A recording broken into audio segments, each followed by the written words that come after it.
হাওয়া ভবন থেকে সেখানে মিটিং করা হয়েছে এবং এই ঘটনার সঙ্গে সম্পৃক্ত রয়েছে এনএসআই, ডিজিএফআই, তৎকালীন স্বরাষ্ট্র মন্ত্রণালয় থেকে শুরু করে সার্বিকভাবে সরকারের প্রত্যেকটি অঙ্গ, স্টেট মেশিনারিজের প্রত্যেকটি অঙ্গই সেদিন এই 21শে আগস্টের ঘটনার সঙ্গে সম্পৃক্ত ছিল। প্রধানমন্ত্রীর দায়িত্বে যিনি ছিলেন তিনি এই বিষয় সম্পর্কে অবগত ছিলেন এবং তার এই বিষয়ে সুস্পষ্ট নির্দেশনা ছিল।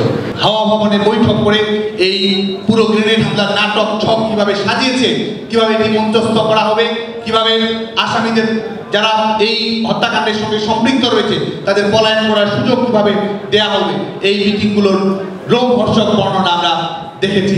জেনারেল মেজর জিয়া যেমন ইন্ডেমনিটি অর্ডিন্যান্স দিয়েছিলেন ঘাতকদের যেন বিচার না করা হয়, সাংবিধানিকভাবে দায়মুক্তি দিয়েছিলেন, তেমনি ভাবে 21শে আগস্টের গ্রেনেড হামলার সঙ্গে যারা সম্পৃক্ত ছিল তাদেরকে যেন তারা যেন নির্বিঘ্নে এই দেশ থেকে চলে যেতে পারে, তাদের আলামত যেন নষ্ট করা হয়।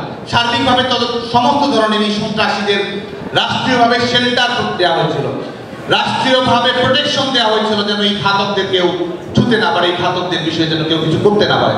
এবং এটিকে সংসদে তামাশা করা, বিভিন্ন ধরনের নাটক মঞ্চস্থ করা তো ছিলই। আমরা মনে করি যে সত্যি বিএনপি জামায়াত সরকার যেটি করেছিল এটি সভ্যতার সঙ্গে তামাশা, এটি গণতন্ত্রের সঙ্গে প্রহসন, এটি মানবাধিকারের সঙ্গে সুস্পষ্টভাবে বিদ্রুপ করার একটি প্রকৃষ্টতম দলিল হচ্ছে 21শে আগস্টের এই ঘটনাটি।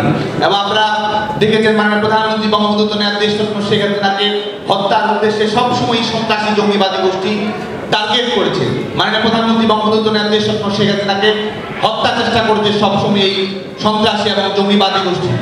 এই সময় বসো, এই সন্ত্রাসী এবং জঙ্গিবাদী গোষ্ঠী মাননীয় প্রধানমন্ত্রী বঙ্গবন্ধু দেশ শেখ হাসিনাকে হত্যার উদ্দেশ্যে, এই সময় বসো, অডিটোরিয়ামে যারা আছো সবাই যাতে জায়গায় বসো, এই মেয়েরা বসো। মাননীয় প্রধানমন্ত্রী বঙ্গবন্ধু দেশ শেখ হাসিনাকে অডিটোরিয়ামে যারা আছে বসো, বাইরে যারা আছে আমাদের নেতৃবৃন্দ আছে ওরা দেখবে বিষয়টা, বসো, এই মেয়েরা বসো, ভিতরে বসো, এই একজন কথা বলবে না, এই যারা যারা আছে বসো, সবাই বসো, পিছনে দেখানো দরকার নেই, সামনে দেখো। মাননীয় প্রধানমন্ত্রী বঙ্গবন্ধু দেশ শেখ হাসিনাকে হত্যা চেষ্টা করা এই প্রচেষ্টা সবসময়ই ছিল এবং আমরা যেটি মনে করি এই মৌলবাদী জঙ্গিবাদী গোষ্ঠীর সঙ্গে একটি ঘাতকদের পলিটিক্যাল ফ্রন্ট, এটি রাজনৈতিক দল নয়। বাংলাদেশের একজন তরুণ হিসেবে আমরা এটিকে কোনো রাজনৈতিক দল মনে করি না, এটি হচ্ছে ঘাতকদের পলিটিক্যাল ফ্রন্ট, এটি খুনিদের একটি ক্লাব হচ্ছে এই বিএনপি জামায়াত, এই টেরোরিস্ট দলের দায়িত্বটি হচ্ছে সেটি। এবং আমরা আমাদের অভিজ্ঞতা থেকে দেখেছি, আমরা আমাদের ইতিহাস থেকে দেখেছি যে আমাদের একজন রাজনীতিকে দেশরত্ন শেখ হাসিনাকে বুলেট গ্রেনেড যতবার তাড়া করেছে পৃথিবীর কোন রাজনীতিকে ততবার এই বুলেট গ্রেনেড কিংবা হত্যা চেষ্টা তাড়া করেনি। জনতা মানবটা হয়ে মাননীয় প্রধানমন্ত্রী বঙ্গবন্ধু দেশরত্ন শেখ হাসিনাকে যেভাবে বাঁচিয়েছে এটিও পৃথিবীর ইতিহাসে একটি বিরল ঘটনা এবং এটি প্রমাণ করে বঙ্গবন্ধু রেখে যাওয়া কন্যা, বঙ্গবন্ধুর কন্যাকে বাংলাদেশের মানুষ কতটা গভীর হয়ে ভালোবাসে, হৃদয়ের দরদ অনুভব করে এবং বাংলাদেশ আওয়ামী লীগের বৃহত্তম পরিবার দেশরত্ন শেখ হাসিনার জন্য যে আক্ষরিক অর্থে নিজের জীবন বিসর্জন করার জন্য, আত্মবলিদান করার জন্য প্রস্তুত রয়েছে, সেটি সেই মানব ঢাল নির্মাণের মধ্য দিয়ে প্রমাণিত হয়। সেই সময়ের একজন কবি এই ঘটনাকে উপজীব্য করেই লিখেছিলেন, বুলবুল মহালনবিশ, তোমার জন্য হাসু আপা বিনিদ্র রাত একলা বসে অন্ধকারে লক্ষ মাইল যায় না মাঝে কাল কেটেছে। একজন শেখ হাসিনার জীবন রক্ষার জন্য, একজন শেখ হাসিনার সংগ্রামকে সাফল্যমণ্ডিত করার জন্য আমরা যেমন রাজপথে লড়াই সংগ্রাম করি, বাংলাদেশের প্রত্যন্ত অঞ্চলে একজন নিম্নবর্গীয় মানুষ যে শেখ হাসিনা সরকারের কাছে বার্ধক্য ভাতা পায়, যে প্রতিবন্ধী ভাতা পায়, যে সোশ্যাল সিকিউরিটি আওতায় এসেছে, সবাই এই কল্যাণধর্মী রাষ্ট্র করার জন্য মাননীয় প্রধানমন্ত্রী বঙ্গবন্ধু দেশরত্ন শেখ হাসিনার এই সংগ্রামে সবাই সামিল রয়েছে। আজকে এই জঙ্গিবাদী গোষ্ঠী মাননীয় প্রধানমন্ত্রী বঙ্গবন্ধু দেশরত্ন শেখ হাসিনাকে হত্যা চেষ্টা করেছেন। আজকে আমরা যখন এই 2023 সালে যখন আমরা ফিরে তাকাই একাডেমিক ডিসকোর্স থেকেও যদি আমরা দেখি যে এর আগে এই জঙ্গিবাদ নিরসন করার জন্য বৈশ্বিক ইতিহাসের দিকে যদি আমরা তাকাই যে জঙ্গিবাদ নিরসন করার জন্য অনেক রাষ্ট্র চেষ্টা করেছে, অনেক দেশীয় আন্তর্জাতিক সংগঠন সম্মিলিতভাবে চেষ্টা করেছে এবং সেই সময় অনেক দেশ ওয়ার এগেইনস্ট টেরোরিজম এটি পরিচালনা করেছে, পৃথিবীর বিভিন্ন দেশে ওয়ার এগেইনস্ট টেরোরিজম পরিচালনা করেছে জঙ্গিবাদ নিরসন করার জন্য। কিন্তু আমরা দেখি এই ওয়ার এগেইনস্ট টেরোরিজম হয়তো ব্যর্থ হয়েছে, কিন্তু জঙ্গিবাদ নিরসন করার জন্য শেখ হাসিনা মডেল এই বাংলাদেশে যে সফল হয়েছে আজকে 2023 সাল তার সবচেয়ে বড় প্রমাণ। আজকে মাননীয় প্রধানমন্ত্রী বঙ্গবন্ধু দেশরত্ন শেখ হাসিনা সরকার জঙ্গিবাদের প্রশ্নে যেমন জিরো টলারেন্স নীতি প্রদর্শন করেছে এবং একই সঙ্গে জঙ্গিবাদের বিরুদ্ধে বাংলাদেশের মানুষকে ঐক্যবদ্ধ করেছে, জঙ্গিবাদের বিরুদ্ধে সামাজিক সাংস্কৃতিক আন্দোলন পরিচালনা করতে সক্ষম হয়েছে। আজকে আমাদের অবকাঠামোগত উন্নয়নের কথা আমরা বলি, এই দেশের জিডিপি প্রবৃদ্ধি, মাথাপিছু আয় বৃদ্ধি, গড় আয়ু বৃদ্ধি, শিক্ষার আওতায় আসা, সমতা ভিত্তিক ইনক্লুসিভ ডেভেলপমেন্ট পলিসি, এসবের কথা আমরা বলি, কিন্তু এই বাংলাদেশ যে একটি সত্যিকার অর্থে জঙ্গিবাদকে পরাজিত করতে সক্ষম হয়েছে। আজকে যে আমরা নির্বিবাদে এই দেশের আলো হাওয়া বাতাসে আমরা থাকতে পারছি, আমরা শিক্ষাঙ্গনে নিরাপদ পরিবেশ পাচ্ছি, অর্থনৈতিক স্থিতিশীলতা রয়েছে, গণতান্ত্রিক পরিবেশকে স্থিতিশীল করতে পারে, যেটি মাননীয় প্রধানমন্ত্রী বঙ্গবন্ধু দেশরত্ন শেখ হাসিনার টেকসই নীতির কারণে এটি আজকে সম্ভব হয়েছে বলে আজকে আমরা মনে করি। এবং এই বিএনপি জামায়াত যেমন ঘাতকদের পলিটিক্যাল ফ্রন্ট, পাকিস্তানের পরাজিত রাজনৈতিক ভাবাদর্শে যারা বিশ্বাস করে, যারা দেশের স্বাধীনতা কি কখনোই বিশ্বাস করেনি, মুক্তিযুদ্ধের চেতনায় যারা কখনোই বিশ্বাস স্থাপন করেনি, আমরা মনে করি যে বিএনপি শুধুমাত্র ঘাতকদের পলিটিক্যাল ফ্রন্ট কিংবা একটি ক্রিমিনাল গ্যাং নয়। আমরা মনে করি যে পাকিস্তানের পরাজিত ভাবাদর্শ যারা রয়েছে তাদের আইডেন্টিক্যাল টুইন হচ্ছে এই বিএনপি জামায়াত। আজকের এই অনুষ্ঠানের মধ্য দিয়ে বাংলাদেশের ছাত্র সমাজের প্রতি আমাদের উদাত্ত আহ্বান থাকবে যে আজকের এই অনুষ্ঠানের মধ্য দিয়ে আমরা শপথ গ্রহণ করি, এই দেশের গণতান্ত্রিক অগ্রযাত্রাকে যারা বাধাগ্রস্ত করতে চায়, এই দেশের মুক্তিযুদ্ধের চেতনায় এই রাষ্ট্র বলিয়ান হবে, শক্তিশালী হবে, এটিকে যারা বাধাগ্রস্ত করতে চায় তাদের বিরুদ্ধে আমাদের ঐক্যবদ্ধ করতে হবে। আজকের এই অনুষ্ঠানের মধ্য দিয়ে আমাদেরকে এটি উপলব্ধ করতে হবে যে জনগণের স্বপ্নকে বিজয়ী রাখার জন্যই বিএনপি জামায়াতকে আমাদের পরাজিত করতে হবে। এবং সেই লক্ষ্যে আমরা যদি সফল না হতে পারি, আজকে তরুণ প্রজন্মের সেই দায়িত্বটি আমাদের সামনে একটি ঐতিহাসিক দায়িত্ব এসেছে। একটি লড়াইয়ের শেষে আমরা রয়েছি এবং এই লড়াই আমাদেরকে শেষ করতে হবে।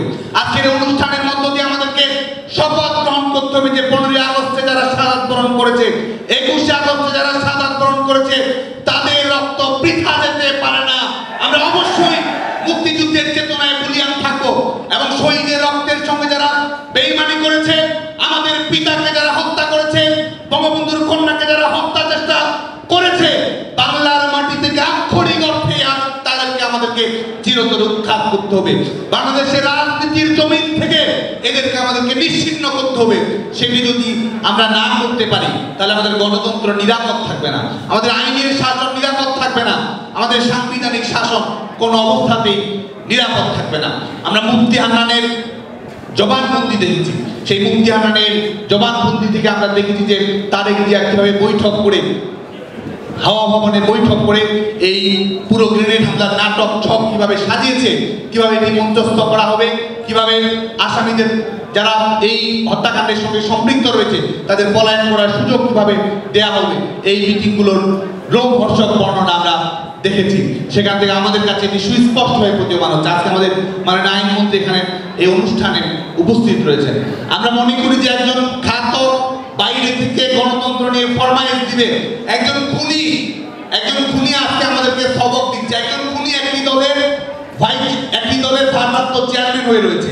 এটি আমরা মনে করি যে বাংলাদেশের জনগণকে অপমান করা, বাংলাদেশের সংবিধানকে বৃদ্ধাঙ্গুলি দেখানো, এটি বাংলাদেশের আইনের শাসনের সঙ্গে তামাশা করা, এটি আমরা মনে করি। এটি কোনো পৃথিবীর কোনো দেশে এটি সম্ভব নয়। একজন খুনি আজকে তিনি রাজনীতি করবেন, আন্দোলন পরিচালনা করবেন, এটি আজকে এই খবরটি আমাদেরকে দিচ্ছে। এই দৃশ্য আমাদেরকে দেখতে হচ্ছে।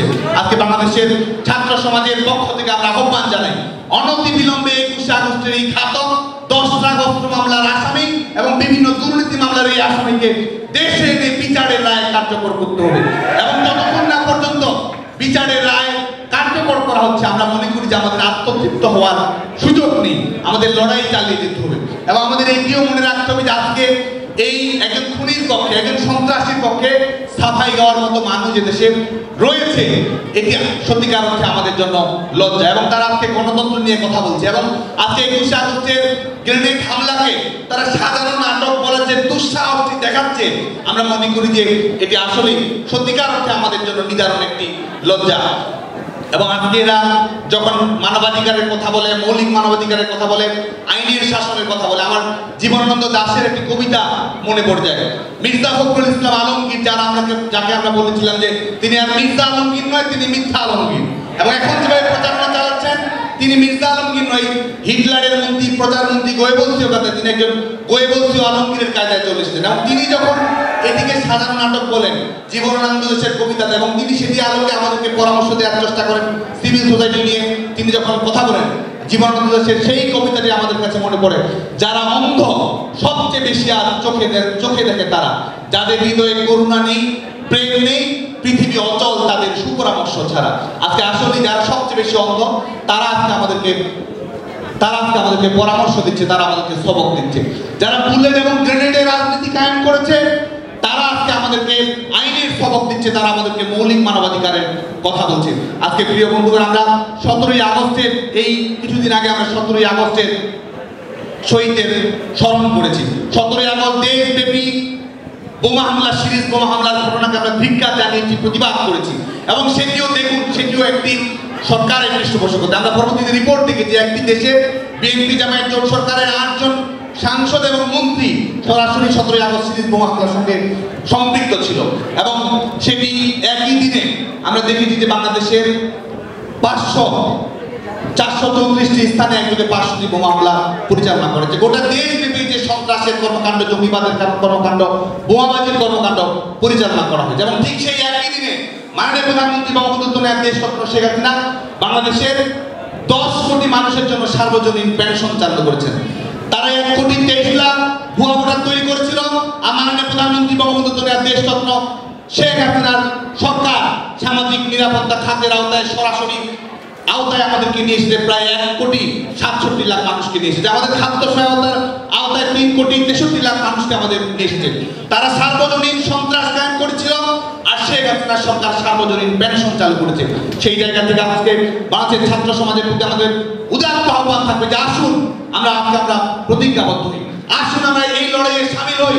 আজকে আমরা সামাজিক শান্তি এবং রাজপথের লড়াইয়ে সামিল হই। এই সন্ত্রাসী খুনি জঙ্গিবাদকে যারা স্টেক হোল্ডার দেয়, এই সন্ত্রাসী খুনি জঙ্গিবাদের যারা প্রোটেকশন দেয়, এবং রাজনীতির লেবাস দিয়ে বাংলাদেশে যারা সন্ত্রাসী কর্মকাণ্ড নতুন করে কায়েম করতে চায়, আসুন আমরা তাদের দর্পচূর্ণ করে দিই। আসুন বাংলার মাটি থেকে তাদেরকে আমরা উৎখাত করি। যেই রক্ত কোনোদিন পরাভব মানতে জানে না, সেই সব সাহসী সন্তানদের সংগঠন বাংলাদেশ ছাত্রলীগের পক্ষ থেকে আজকে 21শে আগস্ট শহীদদের স্মরণে বাংলাদেশ ছাত্রলীগের এই আলোচনা সভা।